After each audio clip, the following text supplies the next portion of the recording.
मोक्षदायिनी।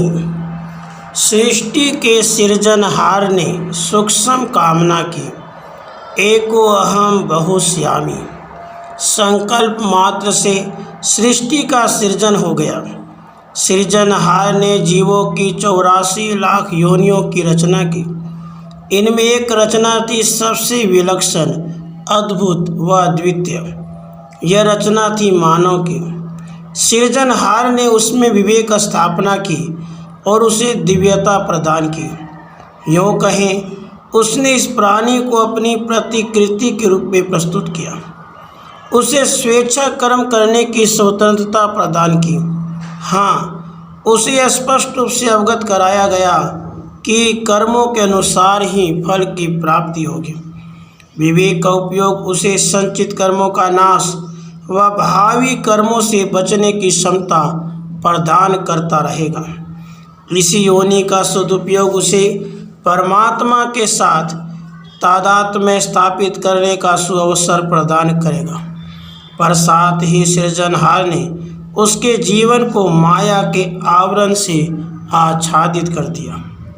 माया के मोहजाल में फंसकर जिस जीव ने इसी जगत को सब कुछ मान लिया, वह मुक्ति से दूर और दूर होता चला गया।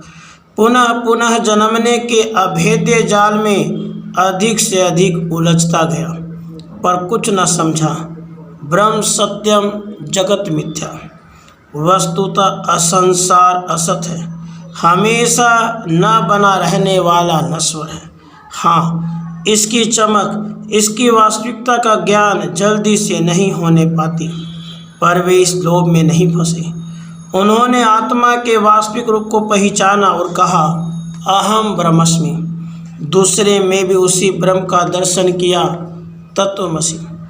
ऐसे प्राणी निश्चित रूप से छल, कपट, द्वेष, मान, लोभ, मोह से दूर रहे और सत परमात्मा से लोभ लगाइयों और इत्थम विधे अपने निर्वाण का मार्ग प्रशस्त किया। वे संत बने। ये लोग सचमुच में स्वार्थी नहीं थे। इनके मानस में हर जीव की मुक्ति का ध्यान सतत रूप से बना रहा। इन्होंने अपने आध्यात्मिक अनुभवों को सरल रूप में जन साधारण के सामने रखा। संसार की नश्वरता को सुगम रूप से समझाया। सूर, तुलसी, कबीर, मीरा, नामदेव, रैदास व अन्य असंख्य नाम इस बात को प्रमाणित करते हैं। संक्षेप में कहा जा सकता है, परम पिता परमात्मा की जिन पर असीम कृपा हो जाती है, वे संसार की संभंगुरता से अवगत हो जाते हैं। वे न सिर्फ स्वयं जीवन की मुक्ति की ओर अग्रसर हो जाते हैं, अपितु अपने बंधु बांधवों व सुहृदजनों को भी सत्यम शिवम सुंदरम से आलोकित पथ पर चलते रहने को प्रेरित करते हैं। मेरा अति सौभाग्य है कि मेरे अति निकट से मिलने वालों में भी एक ऐसे ही विरक्त गृहस्थ संत हैं, श्री खुमान गिरि जी गोस्वामी। आपने आत्म तत्व को पहचाना है, संसार की असारता को स्पष्ट दर्शन किए हैं। आप लिखते हैं, मन मूर्ख तू समझ कर समझया पावे सार, अपने रूप को भूलना कितनी गलती यार, कितनी गलती यार। माया से मोह लगाया, सत्य वस्तु को छोड़ असत्य को अपनाया। खुमान गिरि यूँ कहते हैं, अब तो करो विचार, मन मूर्ख तू समझ कर समझया पावे सार। आपने आत्मा को पहचानने का सुझाव दिया है और पुनः स्मरण कराया है, जातस्य ही ध्रुवो मृत्यु। जो जन्मता है अवश्य मरता है, परंतु वह अमर हो जाता है जो शील, संतोष, दया, सत्य व धैर्य को धारण कर लेता है। काल उनके नश्वर शरीर को ही नष्ट कर पाता है, पर उनकी उज्ज्वल आत्मा के अमरत्व को तनिक भी हानि नहीं पहुंचा पाता। खुमान गिरि जी इसी भावना को व्यक्त करते हुए लिखते हैं, कल्पो मत न बावरे, देख काल की धाक। ज्ञान खड़ग ले हाथ में, उभा मारो हाक। उभा मारो हाक, शीश उड़ा दियो बांको। तीन लोक के माए, फिर राज रहवे लो थाको। खुमान गिरी यूं कहते हैं, पांचों शस्त्र पाक।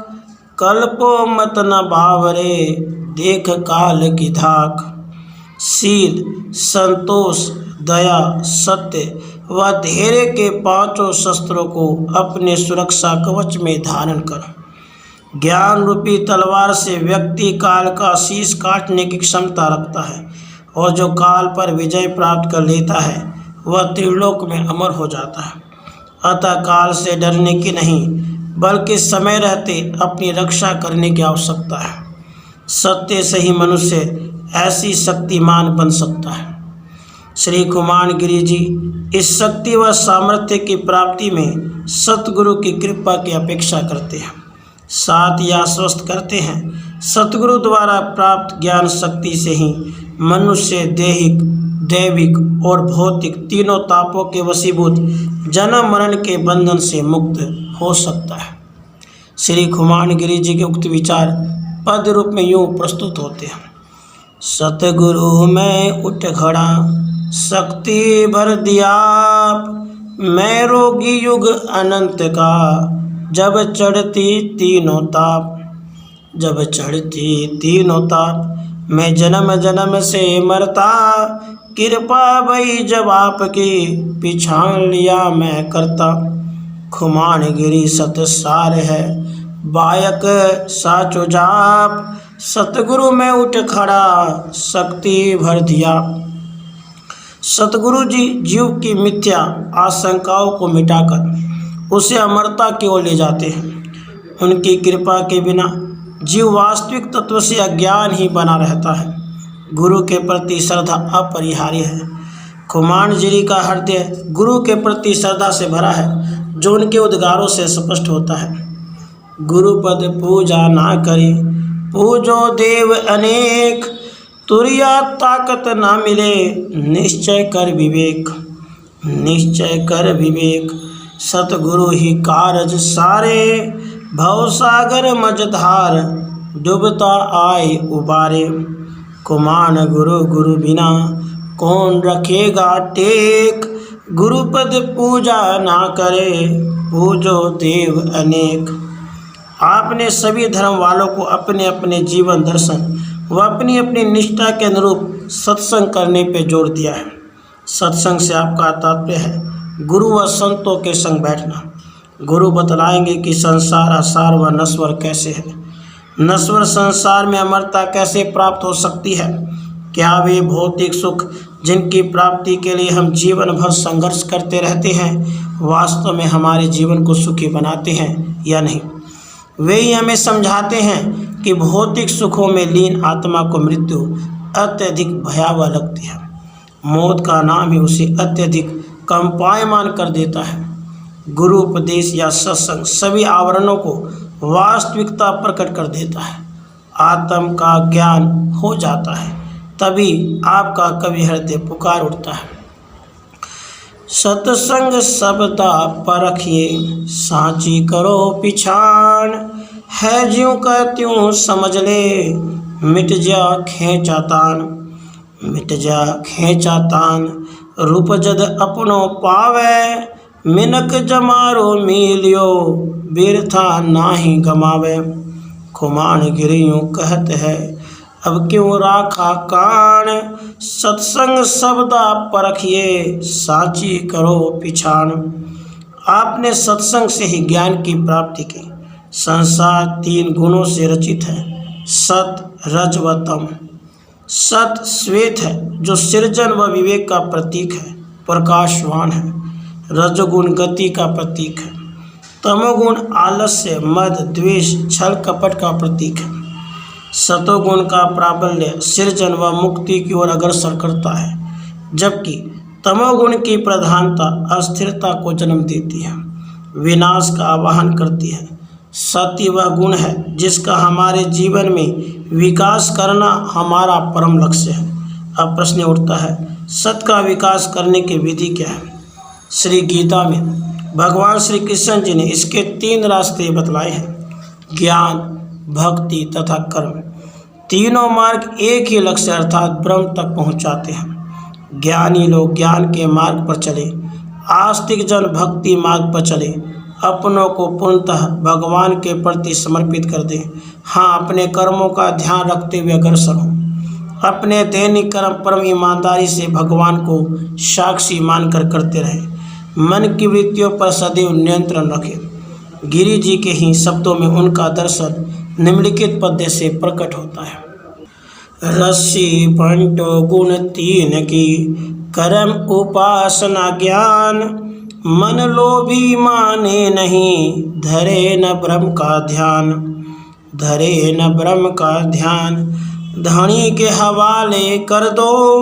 अपना होश संभाल, बिगाड़ी आगे धर दो। खुमान गिरी यूँ कहते हैं, सत असत को जान।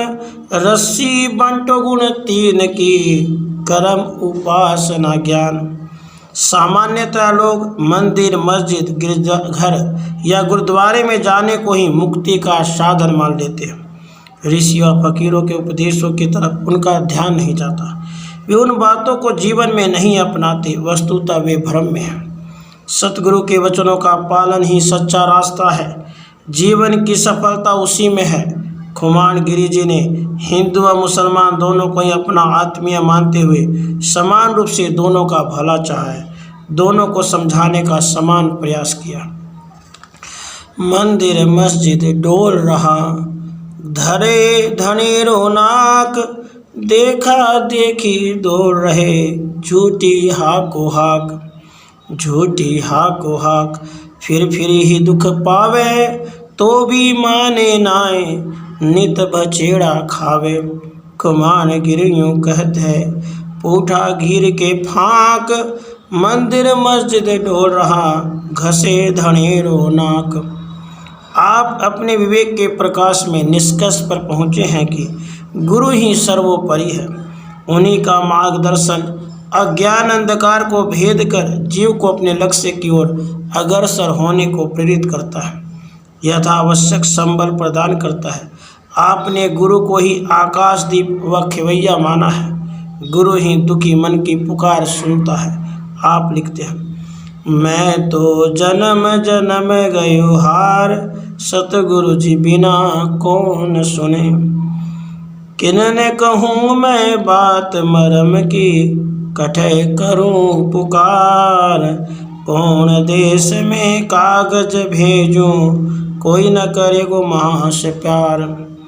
बलराम गुरु मेरो दाता, कर दिया बेड़ा पार। जमराने सो कहे कुमाना, अब के लड़ूंगा लड़कार। आप आभार प्रकट करते हैं, सद्गुरु ने मुझे अपनी व्यथा से मुक्त किया है। मेरी पुकार सुनकर मुझे जीवन के गहन रहस्य का ज्ञान करवाया है। अब मैं यम से लड़ने उसे पार पाने में सक्षम हो गया हूँ, अर्थात जन्म मरण पुनर्जन्म के जंजाल से मुक्त हो गया हूँ। राधे कृष्ण, राधे कृष्ण।